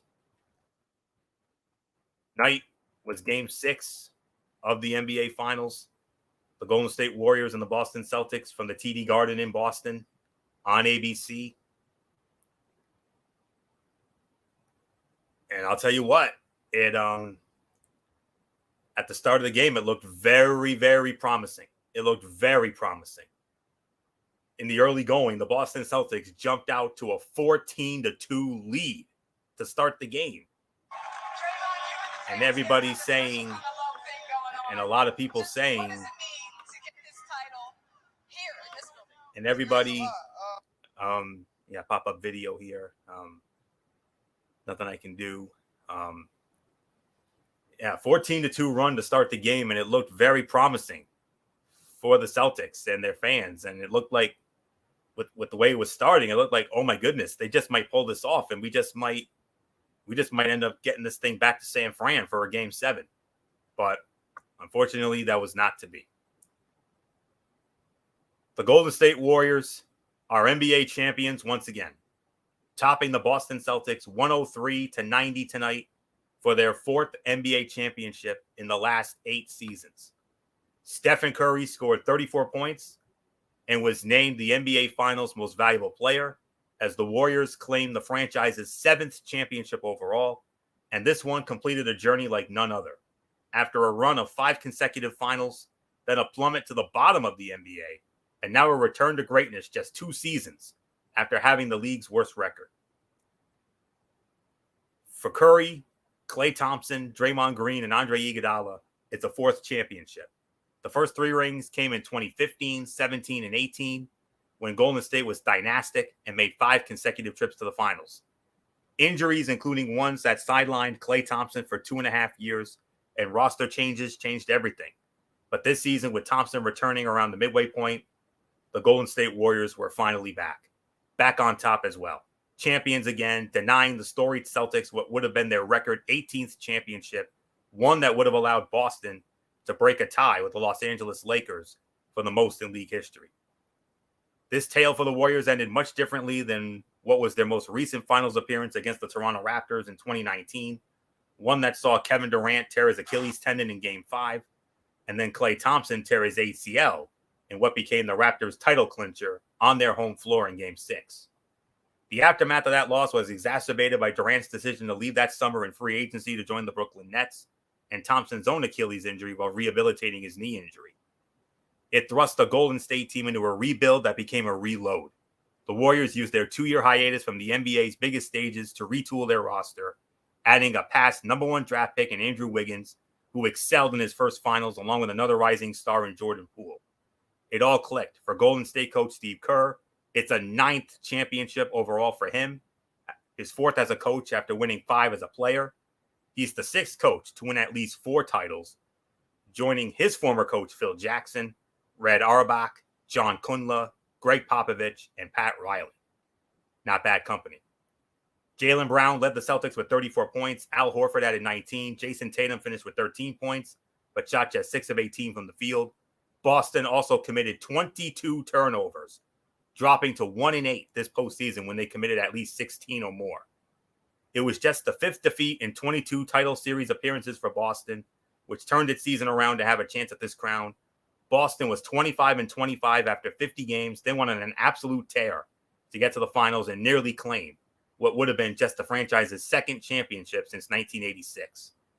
It was the 3rd consecutive season where things were affected by the global COVID-19 pandemic, and while things were closer to normal, pictures and video of the championship celebration will serve as a forever reminder that the virus was still an issue. NBA Commissioner Adam Silver could not be at the game because he remained in the league's health and safety protocols related to the virus. The redesigned Larry O'Brien trophy, the golden souvenir given to the NBA champions, was presented to the Warriors by Deputy Commissioner Mark Tatum instead. Boston trailed by as many as 22 points, but went on a 16-4 run late in the 3rd quarter to cut the deficit to 76-66, entering the 4th. A Jaylen Brown 3-pointer made it 86-78 with 5:33 to play, but the Warriors never relinquished the lead. A lot to digest, I know, but let's get into the box score. For the once again champion Golden State Warriors, Stephen Curry, 34 points, 7 rebounds, and 7 assists. Draymond Green picked a great time to have his best game of the finals. Double-double, 12 points, 12 rebounds, also had 8 assists, almost had a triple-double. Andrew Wiggins, another big game for him, 18 points, 6 rebounds, 5 assists, had 4 steals and 3 blocks. Great stat line. Klay Thompson, 12 points, 5 rebounds. Off the bench, Jordan Poole did it to him again, 15 points, had 3 rebounds and a couple of assists. For the Celtics, valiant in defeat, Jaylen Brown, 34 points, 7 rebounds. Al Horford, double-double, 19 points, 14 rebounds. Jason Tatum held to only 13 points and 7 assists. Marcus Smart nearly had a double-double. He had 9 points and 9 rebounds. Robert Williams III, 10 points, 7 rebounds, 5 blocks. Wasted a great performance out of him. Grant Williams with a 3 off the bench, with 3 points off the bench. Derek White only had 2. And the bench couldn't really get anything going for the Celtics. And now to the team stats, and there are a lot of stats that really put this the Warriors' way. Field goal percentage, Boston shot 34 of 80 for 42.5% from the field. Golden State 38 of 92. Field goal percentage 41.3. 3-point shooting, Golden State 19 out of 46. 41.3% from three. Boston 11 of 28. 39.3% from three. Golden State a perfect 8 for 8 from the free throw line. 100%. Celtics 11 of 12 from the line. 91.7%. The rebounding edge. Offensive rebounds in particular. 15 to 11 in favor of Golden State. Boston, however, had the defensive rebound advantage, 30 to 29. Overall, 44-41, the rebound edge for Golden State. Both teams had 27 assists. Golden State, 13 steals. Boston had 8. Boston, 8 blocks. Golden State, 7 blocks. But the stat of the game, turnovers. 23 turnovers by the Boston Celtics tonight. Golden State had 17. And Golden State 27 to 20 in points off turnovers. 13-12, the fast break points for Golden State. 38-32 points in the paint for Boston. Celtics committed only 16 fouls. Golden State committed 20. Boston's largest lead was 12 when they opened up on that 14-2 run to open the game. But Golden State's largest lead was 22. But that's it. So that's those are the numbers. So Michael Bullock, unfortunately, it's time. We got to bring you in. I know it's hard. I know it didn't go the way you would hope for. Heck, it didn't go the way we wanted. I mean, we wanted it for you just as much as you did. I mean, especially, these great runs with our teams. I mean, MF's Braves in the World Series last November. My Bills in January. They got brokenhearted by the Chiefs. I honestly thought this was going to be possibly the spring and summer of TXN, but unfortunately, the Rangers fell to the Lightning, and now your Celtics, the latest victim. But damn it to hell, Bullock. You guys got nothing to be ashamed of. Just like with my and MF's New York Rangers, you guys overachieved just as much as the Rangers did this year. I mean, nobody expected you guys to get this far, especially after being 23-24 on January 22nd. And you made it all the way here, and you came up just 2 wins shy of an 18th NBA championship. You got nothing to be ashamed of, my friend. You got nothing to be ashamed of at all. Yeah, like I said in my post, I'm so damn proud of this team. I mean, from where they came about. I mean, at the beginning of this year, they were 3 games under 500, and this team was 11th in the Eastern Conference. And everybody was already calling for one of their stars to get traded and to make some changes, but this group stayed the course, and it got them here. And look at the path they went on just to get to the NBA Finals this postseason. They had to go through the Brooklyn Nets. They swept them. They beat the defending champion Milwaukee Bucks in 7 games in the conference semis. They went up against a very tough Miami Heat team in the conference finals. I mean, the thing is, like you said, the thing that really killed us again, it goes back to what you and I have said so many times, Florio, whenever we've had any of our chats, and that's the turnovers. Way too many turnovers. You keep thinking they're going to cut back on it, but it did them in. It did them in again. And, when you do that against a team like the Warriors, they're going to make you pay for it. But yeah, and now Steph Curry, of course, wins another title, and now he has that one thing that he had never gotten, and that's Finals MVP. So, and you also got to be happy for Klay Thompson. Think of the journey that Klay Thompson went through. 2 major injuries just to get. You thought Steph Curry was emotional. Imagine what that guy. He had to be filled with emotions. Torn ACL, torn Achilles tendon. So many people thought this guy's career was over. But he's back, and he's once again an NBA champion. So, And the thing is, guys, many people are gonna, and we're already starting to hear that debate about when it comes to the GOAT, the greatest of all time. Are people? I mean, I'm gonna open this to you guys. Is Steph Curry? Is he the GOAT? Is he the greatest of all time? I don't think so. I mean, I think he's at least in the conversation, but I think he needs to do more if he wants to be known as the greatest of all time. Bill Russell. Bill Russell immediately comes to mind.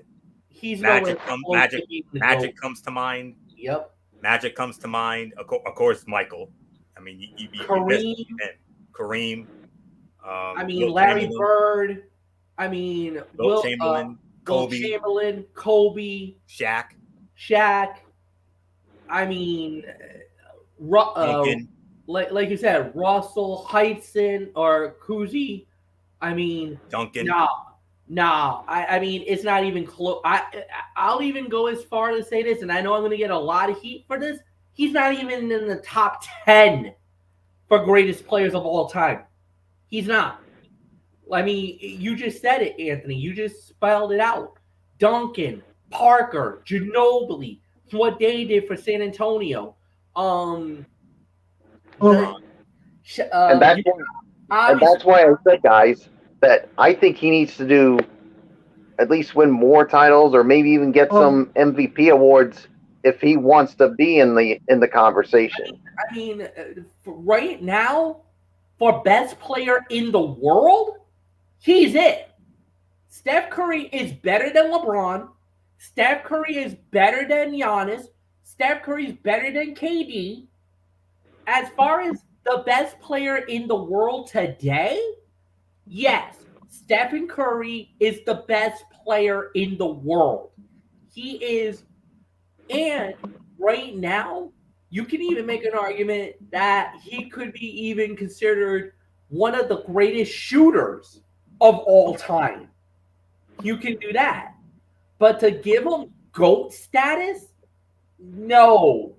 And I will easily say he is not even close to GOAT status. At least when it comes to the NBA. That's definitely fair. That's definitely fair there, Fletch. I mean, no doubt about it. I mean, yeah, I mean, if he can accomplish more throughout the remainder of his career, then we can revisit this. But for right now, I mean, he's the best player in the world right now when it comes to. I mean, I know there are going to be a lot of people saying, "Oh, wait a minute, what about Giannis Antetokounmpo or LeBron James?" I mean, he should. I mean, no. What Steph Curry, what he's done, he is the best player in the world right now. So, but getting back to the Celtics, I mean, like I said, I'm so damn proud of this team. From where they came to get to this point, they got nothing to be ashamed of. I mean, if they can keep this core together, maybe add some other key pieces, they can be right back to where they are. So, yeah, I mean, it stinks. I mean, but think about Ime Udoka. I mean, what a first year for this guy. I mean, to come in and take this team to the NBA Finals in his first year as coach. I mean, my hat's off to you. And yeah, so I'm going to do something here, guys. Let me see. I'm going to turn on my camera here. And I'm going to wear this hat with pride and to say, I tip my cap to you, Boston Celtics. You should be proud. Not only am I proud of you, but I think all of Boston and New England are proud of you for this great run that you went on. So, not the ending we wanted, but yeah, congratulations to the Golden State Warriors, NBA champions. damn it to hell. I'm so damn proud of this team for what they've done. So, and I'm and now that, my friends, is what you call Celtic pride. Can I get an amen, guys? Amen, brother. Amen. So, congratulations once again to the Golden State Warriors, but major props to the Boston Celtics. Absolutely. It was an incredible season, an incredible run, one that I know Celtic fans will always remember. And the thing is that the sky is the limit for Boston. They're gonna have all their guys back.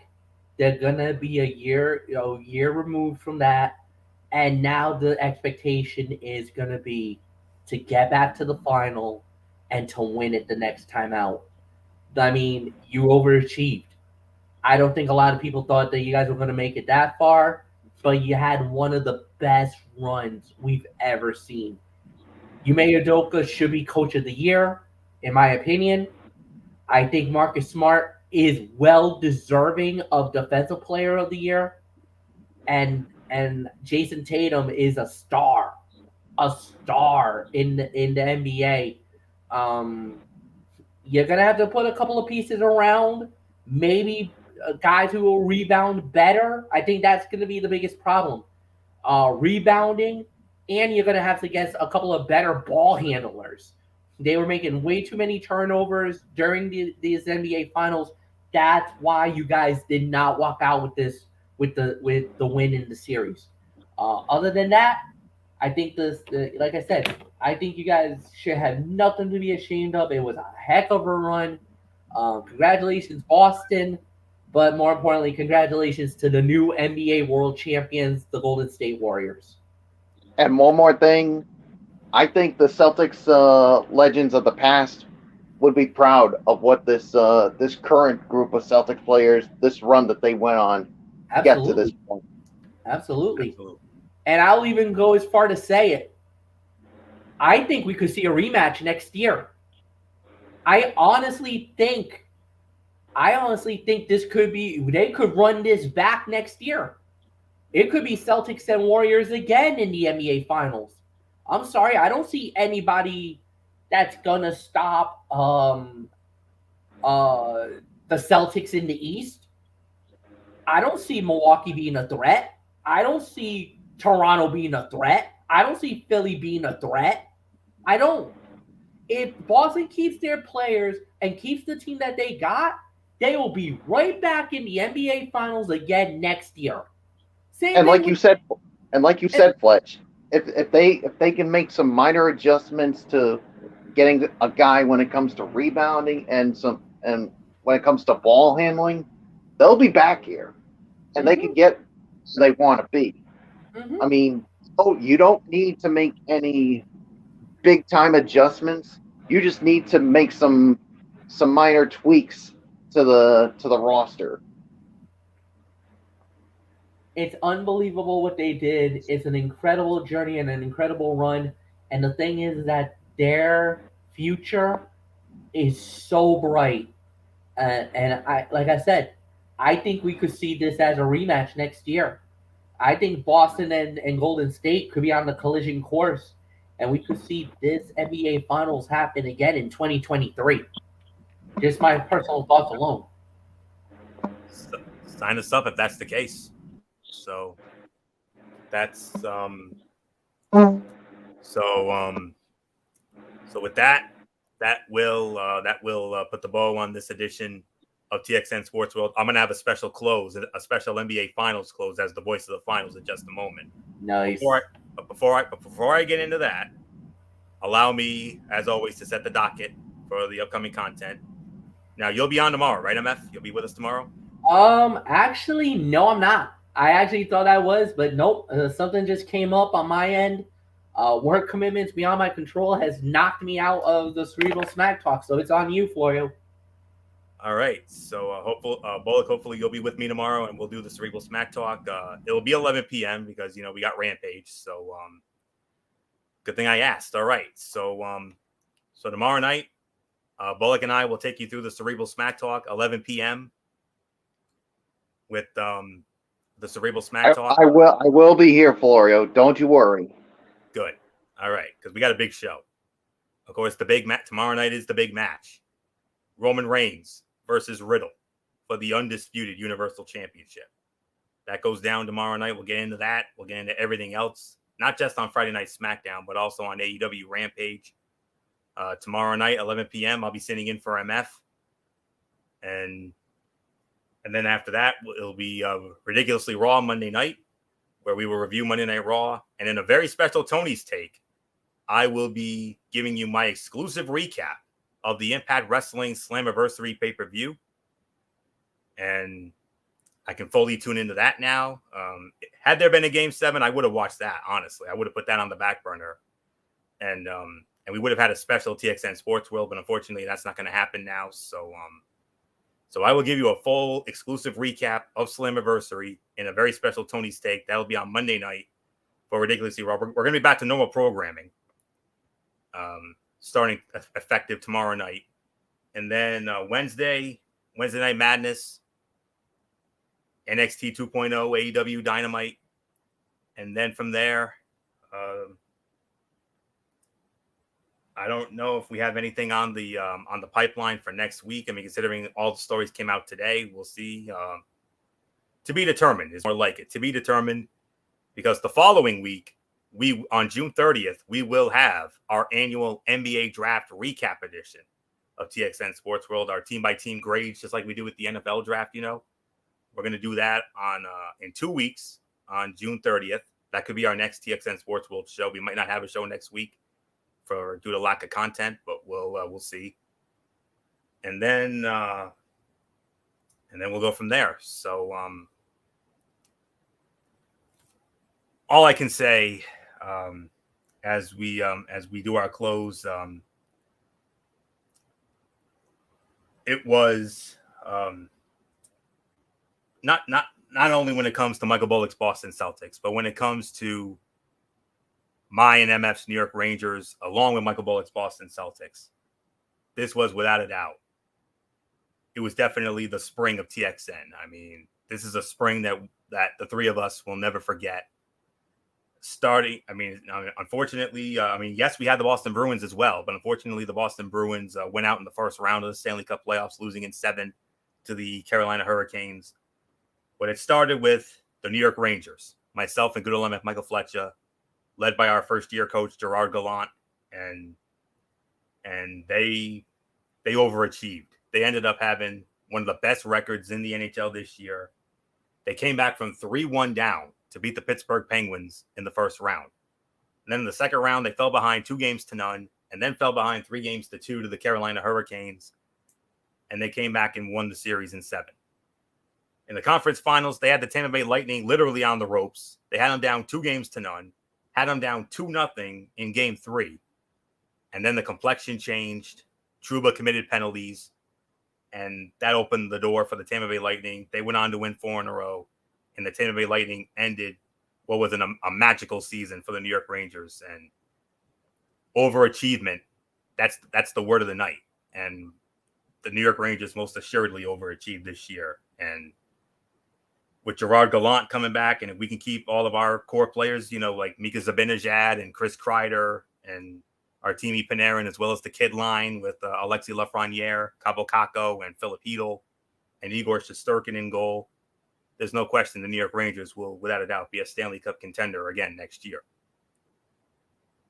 When it comes to Michael Bullock's Boston Celtics, here's a team that was 23-24 on January 22nd of this year.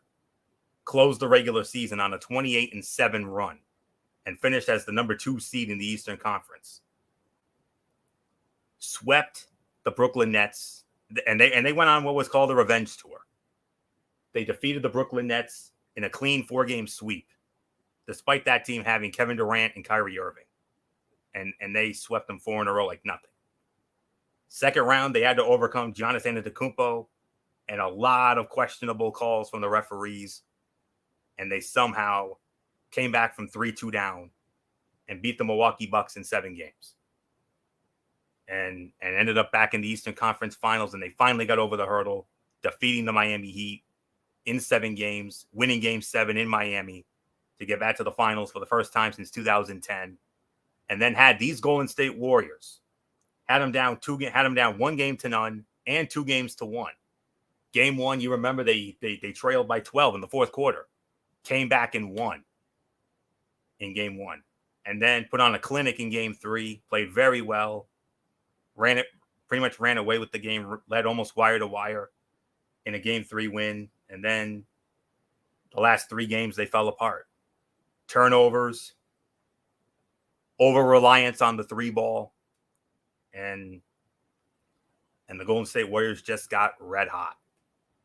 And it was that fourth quarter in Game 4 that turned this series around, and the Golden State Warriors just never stopped. Every time the Celtics thought they had an answer, the Warriors answered right back. And that was it. So on behalf of all of us here at TXN Sports World, thank you, New York Rangers, and thank you, Boston Celtics, for giving us a spring and a playoff run on both ends that the 3 of us will not soon forget. And I believe in my heart of hearts, very soon, both of our teams could be championship bound within the next few years. I believe the Rangers will win a Stanley Cup, and I believe the Celtics will hang an 18th banner into the hallowed halls of TD Garden. As for this NBA Finals, I mean, what can you say? I mean, you think of the Golden State Warriors, who were on their way to being the next great dynasty in the NBA before losing to the upstart Toronto Raptors in 2019. The following year, they had the worst record in the league, finished 15-50 in a COVID-induced season. The following year, they got to the play-in game, but they lost to the Lakers. This year, they were more determined than ever to get back to the NBA Finals. They finally had their core back all together. Stephen Curry, rumors of his demise greatly exaggerated. Same can be said for Klay Thompson, coming off devastating injuries over the last 2.5 or so years. And Draymond Green, and of course Andrew Wiggins, who came out of nowhere in this series, as well as Jordan Poole. And it's a fourth NBA championship in the last 8 years for the Golden State Warriors, led by their coach Steve Kerr. And there's no question about it. The dynasty is alive and well once again. And I know it's going to be a party in the Bay Area this weekend, I'm sure. Stephen Curry finally getting that Finals MVP, and the Golden State Warriors are officially back. Like I said, rumors of their demise greatly exaggerated. They are back, and they may be even better than ever. This could be a dynasty for years to come, just like with the Tampa Bay Lightning in the NHL. Just unbelievable the way this turned out. And it may not have been the most exciting final. I mean, every game was decided by 10 points or more. We didn't have any Shakespearean drama like we had in Game 7 of the conference finals with the Celtics and the Heat. But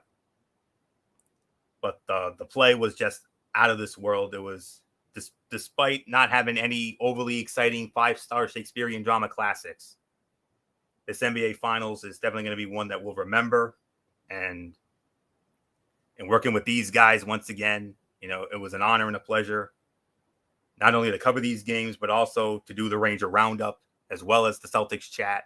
And this Celtics chat year is definitely something that I know Michael Bullock will not soon forget. I know it didn't go the way he would have liked, but he is the heart and soul of Celtics Nation. And to all our other this was our inaugural year of doing this.